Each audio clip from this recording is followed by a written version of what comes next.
قرآن مجید کی بے حرمتی کرنے والے شخص کی دردناک موت ریکارڈ۔ اللہ اکبر! دیکھنے والوں کے رونگٹے کھڑے ہو گئے۔ ویڈیو منظر پر آتے ہی وائرل ہو گئی۔ ایم ڈی وائس کے محترم دیکھنے اور سننے والوں کو السلام علیکم۔ پیارے دوستو، عید الاضحیٰ کے روز سویڈن میں مسجد کے باہر کی جانے والی بے حرمتی میں ملوث شخص کی ایسی دردناک موت واقع ہوئی ہے کہ دیکھنے والے کانوں کو ہاتھ لگانے پر مجبور ہو گئے ہیں۔ سب کے لبوں سے استغفار کی تسبیح بلند ہونے لگی ہے۔ بے شک اللہ نے قرآن کی حفاظت کا ذمہ خود لیا ہے، اور جو بھی اس کی گستاخی کرنا چاہے گا اس پر یقیناً اللہ تعالیٰ کا سخت عذاب نازل ہوگا، جیسا اس عراقی شخص پر نازل ہوا جو کہ عراق کا رہائشی تھا، لیکن اس کا کوئی مذہب نہیں تھا اور یہ خود کو ان لوگوں میں شمار کرتا ہے جو کہ کسی بھی مذہب سے تعلق نہ رکھنے والے ہوتے ہیں۔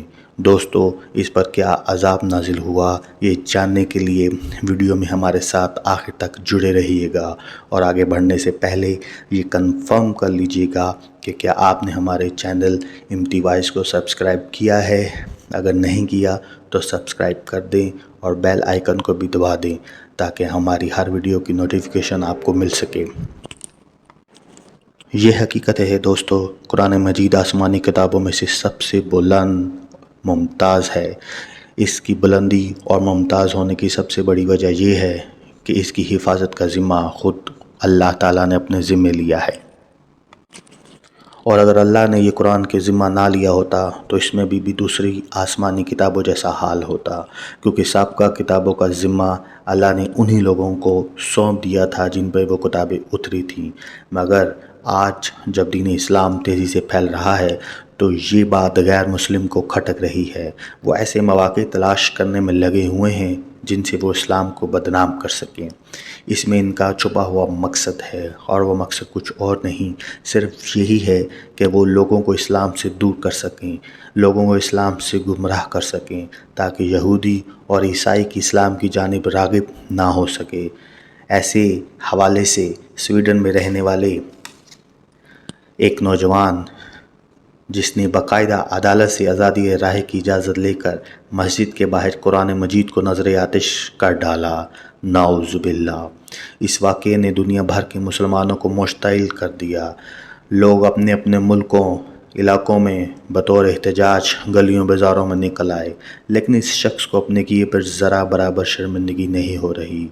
اس کی جانب سے قرآن کی بے حرمتی کی ویڈیو سوشل میڈیا کے اوپر گردش کر رہی ہے، جس میں صاف صاف دکھائی دیا جا سکتا ہے کہ وہ کس قدر گستاخانہ انداز میں قرآن مجید کے ساتھ پیش آتا رہا۔ مگر دوستو، اللہ کی لاٹھی بے آواز ہے۔ یہ حکومت اور قانون ایک اصول کے پابند ہوتے ہیں، لیکن خدا اپنی کتاب کی حفاظت کا ذمہ خود لے چکا ہے۔ وہ کسی قانون اور کسی حکومت کا پابند نہیں ہے۔ وہ شخص جس کا ابھی تک کوئی کچھ بگاڑ نہیں سکا تھا، اس پر ایسا اللہ کا عذاب نازل ہوا ہے کہ دیکھنے والوں کی چیخیں نکل گئیں۔ جی ہاں دوستو، وہ غیر مہذب شخص جس نے قرآن کی بے حرمتی کی تھی، اس کی طبیعت چند روز بعد اچانک ہی خراب ہونے لگی۔ اس کو سانس لینے میں دشواری محسوس ہوئی۔ اس کو باقاعدہ پروٹوکول کے ساتھ ہاسپٹل لے جایا گیا، وہاں کے سارے ٹیسٹ لیے گئے، مگر اس کی کوئی بیماری سامنے نہ آئی۔ اس کی مزید حالت خراب ہوتی جا رہی ہے۔ اس کی وجوہ سے جگہ جگہ سے خون رسنے لگا۔ خون کی دھاریاں ایسے لگ رہی تھیں جیسے کسی گہرے زخم لگا ہوا ہو۔ وہ شخص در سے چیخ رہا تھا، مگر ڈاکٹر ہاتھ پر ہاتھ دھرے اس کا انجام دیکھ رہے تھے، کیونکہ کوئی بھی بیماری کی تشخیص نہیں کر پا رہا تھا۔ دھیرے دھیرے اس کی آنکھوں سے بھی خون باہر آنے لگا اور جسم کے کئی حصوں سے خون جاری ہو گیا۔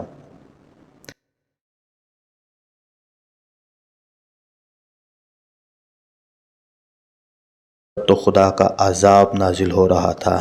بہت سے لوگ اس کے قریب گئے اور اس کو کہا بھی کہ تم اپنے گناہ کی معافی مانگ لو، خدا تمہیں معاف کر دے گا، مگر اس ظالم شخص نے کسی کی نہ سنی اور معافی نہ مانگی۔ اس کے وجود سے زخموں سے عجیب سیال رنگ کا مادہ بہنے لگا، جس کی اس قدر گندی بدبو تھی کہ ڈاکٹر اس کے قریب جانے سے بھی کراہٹ محسوس کر رہے تھے۔